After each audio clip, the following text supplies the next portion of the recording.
Assalamualaikum Bapak. Waalaikumsalam warahmatullahi wabarakatuh. Terima kasih atas waktunya.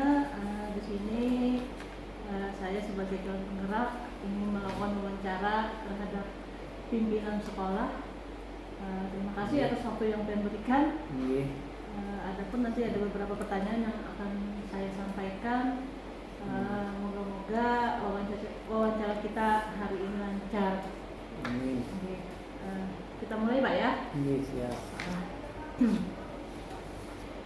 Selama ini ya Pak, bagaimana Anda dapat mengidentifikasi kasus-kasus yang merupakan kasus dilema etika atau bujukan moral? Baik, Ibu. Ya, selama ini yang kita hadapi permasalahan terkadang kita sebagai pimpinan yang berkaitan dengan etika atau dilema etika atau bujukan moral, di mana terjadi biasanya kita dihadapkan dua situasi yang berbeda. Namun kita harus memutuskan sebagai sebuah keputusan yang harus kita ambil. Contohnya, terkadang kita umpamanya kita mau menyelamatkan satu orang nyawa, dan juga ada juga orang lain yang kita harus selamatkan. Maka di situ kita harus memilih yang mana kita harus selamatkan.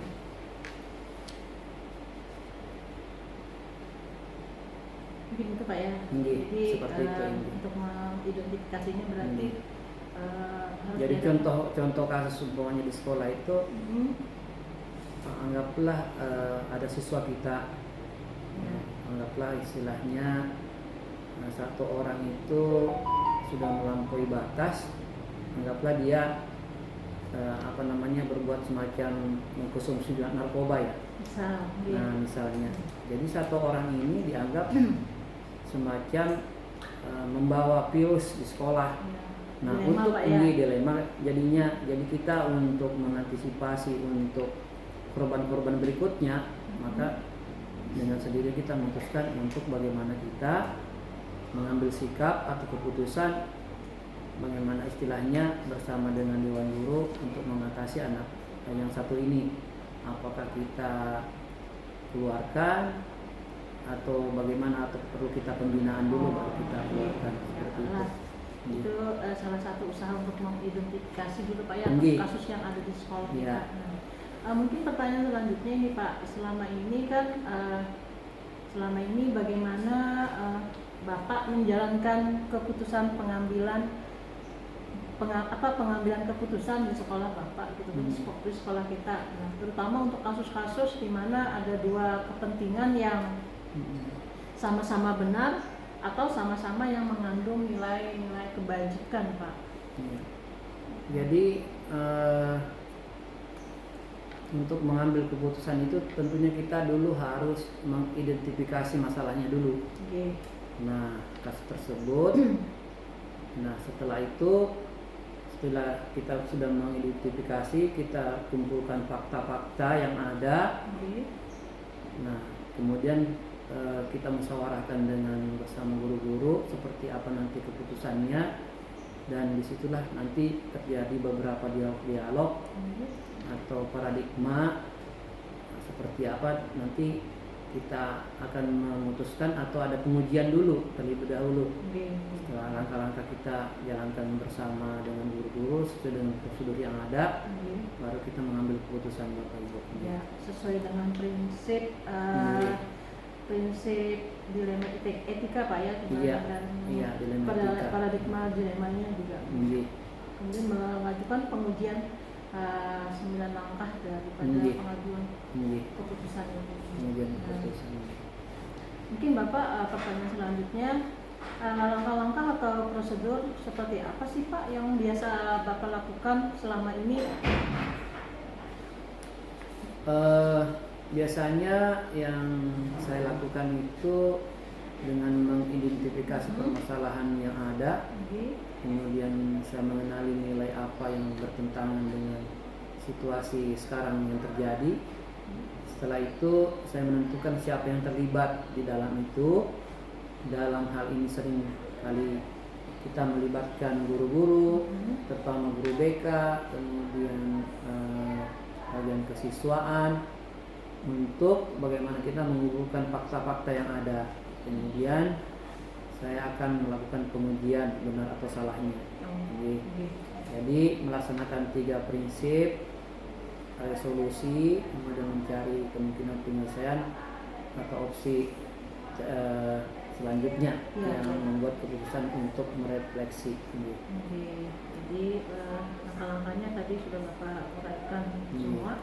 Mengumpulkan fakta, kemudian berdialog dengan guru-guru, kan, melaksanakan prinsip resolusi, kemudian mencari penyelesaian dari opsi trilema selanjutnya, Pak ya. Pertanyaan berikutnya, Pak, hal-hal apa saja yang selama ini Bapak anggap efektif dalam pengambilan keputusan pada kasus-kasus contoh kasus-kasus dilema etika ini, Pak? Baik Bu, ketika kita berhadapan dengan dilema etika, hal yang paling efektif itu biasanya kita sebelum mengambil keputusan itu pada kasus dilema etika itu, saya selalu menggunakan 3 prinsip. Resolusi yaitu berpikir berbasis hasil akhir dulu Bu.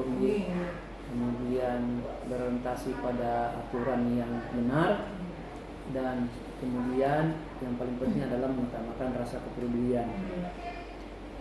Kemudian juga memperhatikan dampak jangka panjangnya Bu. Jadi hal-hal yang juga yang merupakan hal yang sangat efektif. Selain itu juga sering saya melakukan diskusi dengan para guru dan pemangku kepentingan di sekolah untuk menyelesaikan sebuah kasus atau permasalahan.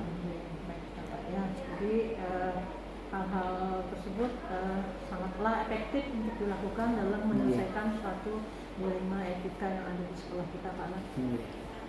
Pertanyaan selanjutnya, Pak Lan, ini hal-hal apa saja yang selama ini merupakan tantangan dalam pengambilan keputusan pada kasus-kasus dilema etika yang ada di sekolah kita, Pak? Selama ini sebenarnya menurut saya itu yang paling agak sulit untuk diputuskan kalau yang menyangkut sama-sama benar Bu. Itu yang terkadang yang susah diputuskan. Karena itu kita berdampak besar terhadap dengan sekolah. Tantangannya. Namun saya kembalikan lagi pada nilai-nilai yang saya pegang, yang saya pegang teguh, atau aturan yang berlaku, serta tidak lupa juga kepedulian terhadap sesama harus juga kita pertimbangkan. Seperti itu Ibu. Jadi kalau sudah ada masalah yang seperti ini, itu yang kedua-duanya itu dianggap benar, Pak ya. Jadi itu memang terkadang sulit untuk memutuskan. Lalu apakah Bapak itu memiliki tatkala atau jadwal tertentu dalam penyelesaian kasus etika di Lima ini, Pak? Kemudian apakah Bapak langsung menyelesaikan di tempat atau memiliki jadwal untuk menyelesaikannya, bentuk atau prosedur seperti apa yang Bapak lakukan? Ini baik Bu. Tergantung seberapa mendesak ini dan seberapa besarnya pengaruh terhadap lembaga yang saya pimpin. Jika memang itu Bu memerlukan waktu dan pihak lain yang terlibat, maka saya juga membuatkan alokasi waktu khusus. Memang harus dikondisikan dengan sesuai dengan profesi Bapak sebagai pimpinan. Mungkin ada ini Pak lah, ada kerjaan di luar, tugas luar, dinas luar. Selanjutnya nih Pak ya, adakah seseorang atau faktor-faktor yang faktor-faktor apa yang selama ini mempermudah atau membantu Bapak dalam mengambil keputusan dalam kasus-kasus dilema etika? Saya sebagai seorang kepala sekolah, tentunya saya juga harus mampu membuat keputusan dengan berdasarkan nilai-nilai kebajikan. Iya. Jadi tidak serta-merta saya itu membuat keputusan tidak tidak mengutamakan nilai-nilai positif. Ya, namun juga tidak terlepas juga kita melibatkan dengan dewan guru atau pihak yang terkait, dan juga bukan hal yang salah sebenarnya selama itu baik untuk siswa ataupun lembaga untuk ini. Oh, gitu. Ya.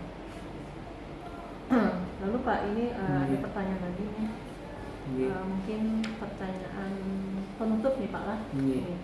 Dari semua hal yang telah disampaikan, kira-kira pembelajaran apa yang Bapak petik dari pengalaman Bapak mengambil keputusan dilema etika di sekolah kita?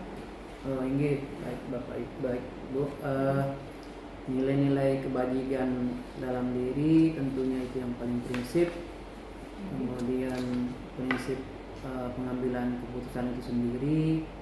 Kemudian juga saya bagaimana kita berpikir, paradigma berpikir, dan juga disertai dengan langkah-langkah pengambilan keputusan yang menjadi dasar keputusan yang bertanggung jawab di di sekolah maupun dengan pemangku jabatan yang ada di sekolah. Luar biasa Pak, hari ini begitu banyak pengalaman yang dapat saya ambil atau pelajaran yang saya ambil dari Bapak. Mungkin nanti akan saya refleksikan kepada diri saya nanti sebagai calon guru penggerak untuk langkah selanjutnya.